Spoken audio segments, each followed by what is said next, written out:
welcome guys to tonight's broadcast. My name is James Kamau, and tonight we are going to be having two extinguished guests with us who are going to give us a breakdown of the state of basketball in Kenya. And before that, we're going to have a roundup later in the broadcast. And welcome. On our stories today, the Kenya National Basketball League is set to resume this weekend after a long two weeks of break. Football revolution as the Confederation of African Football launches the new African Super League, a new club competition said to change the face of football in the continent. In rugby, the HSBC World 7 Series set to kick off this weekend in California starting from 8 p.m. tomorrow.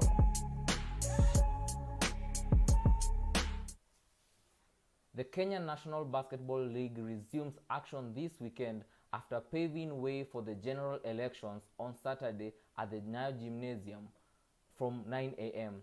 Scarlets will face off with Coastal Kings, Hope will face off with Little Prince, Mustang will take on Strathmore, while Snipers will take on MAB, and to close up the day, Absa will take up Blazers in the men's Division 1. On Sunday, Footprints are set to face off Coastal Kings from 9 a.m., while Little Prince will face off Cabals Elite Cities. While later in the men's Division 1, Absa will face off Neo Sasa, and later in the day, there will be a matchup between the 9-time champions Ulinzi Warriors and Equity Dumas. A new 24-club Super League that aims to revolutionize the African soccer and becomes its richest competition has been launched by the Confederation of African Football President Patrice Motsepe. The addition of the Super League means that Africa will have 3 continental club competitions: the African Super League, the African Championship League, and the CAF Confederation Cup. The African Super League is scheduled to begin in August in 2023. Each team to receive $2.5 million to cover their expenses and a historic prize money of $100 million, with the winner bagging in $11.5 million. In extension, the 54 members of the Confederation will receive $1 million each annually in a bid to develop football across the continent. The president of the Confederation, despite its huge critics, the project of this magnitude is intended to make Africa football more competitive and self-sustaining. According to CAF, the league is expected to generate $200 million annually through sponsorship. The African Super League is one of the most exciting developments in the history of African football. It is a project which is done within the CAF institution, within the FIFA institutions, within the football pyramid globally. The first 24 clubs that we want to be part of the African Football League, we will give them a contribution every year of $2.5 million to use, and I know they'll use some of that money to buy and recruit some of the best players on the continent, but also to assist with their transport and with all of the other expenses. The African Super League. Kenya Shujaa, who ranked 13th in the HSBC World 7 Series, ranks 13th in that series as we enter into the Los Angeles tournament. The Kenyan feat will face off Samoa and England on Saturday and Scotland on Sunday.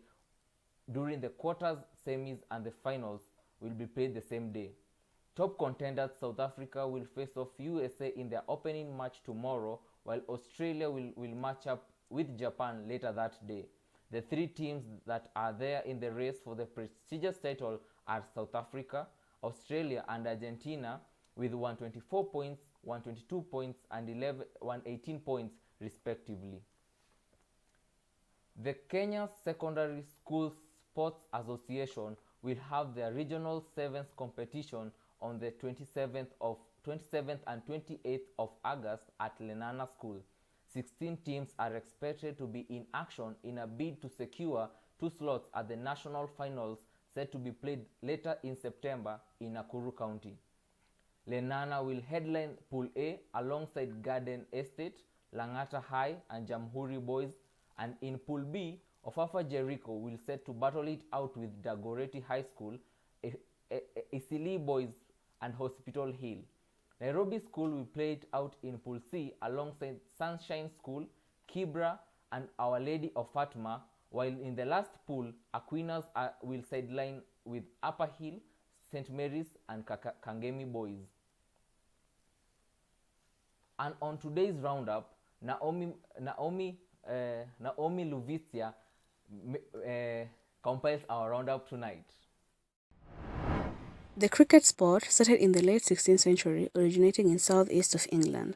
International cricket finally returns to Kenya after a decade. Nepal will be playing in Kenya for the first time against the Kenyan men team in the T20 series that started on the 25th of August at the Nairobi Gymkhana Cricket Grounds.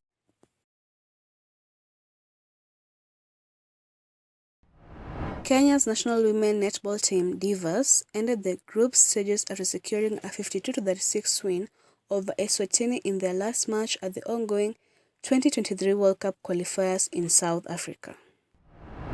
Masaku Rugby Club will be holding a fundraiser on the 10th of September at the Machakos Showground so as to facilitate preparation for 2022 to 2023 Kenya Rugby Union Nationwide League.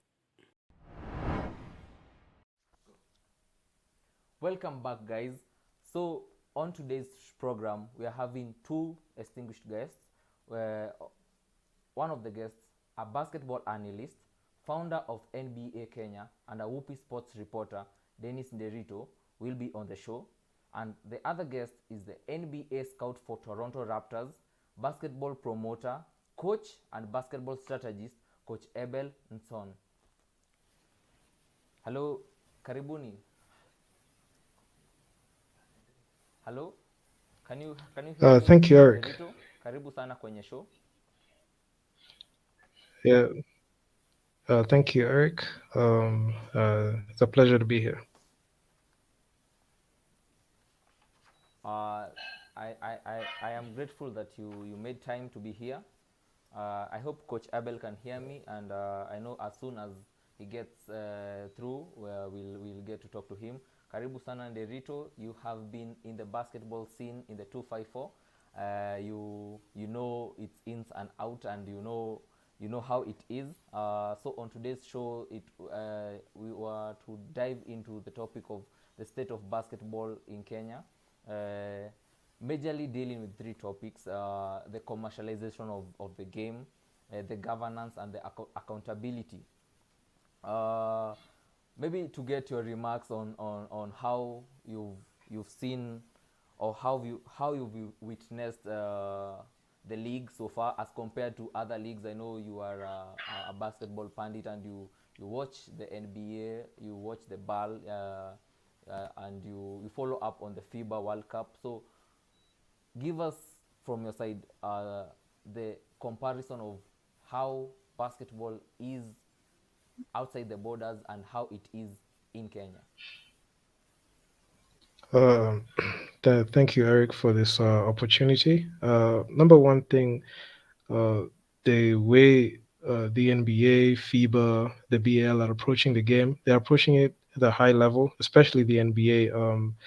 They have invested heavily in marketing their league. Their structures are running on pretty well, and that's how they're able to get a lot of players, endorsement deals, shoe deals, Hello, all of those things going. Nderito, your audio is not clear.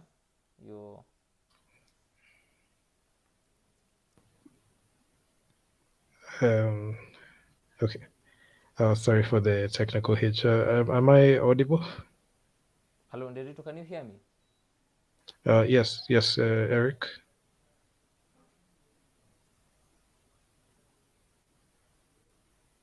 Nderito, unfortunately, I cannot hear you from my side. I hope you can hear me. I can hear you from my side, Eric. Your audio is breaking up. I'm not sure if it's the internet connection from your side, but it's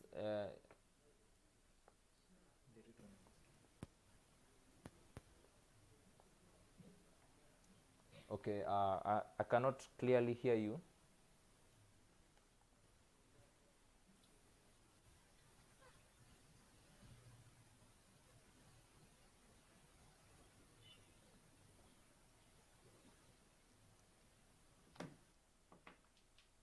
So, guys, unfortunately, I cannot hear Nderito, but once we fix our audio, we'll be able to get back to him and Coach Abel. But just to check up on some accountability side from the Kenya Basketball Federation, the league currently or previously in 2019 the league was sponsored, got sponsorship by Mad Goat. They sold them their broadcast rights for 100 million Kenya shillings, which was a contract for lasting for 4 years. This contract, as per the agreement by the league, it was to be used for any purpose they wish to, and if they decide to sponsor the national team for any event, if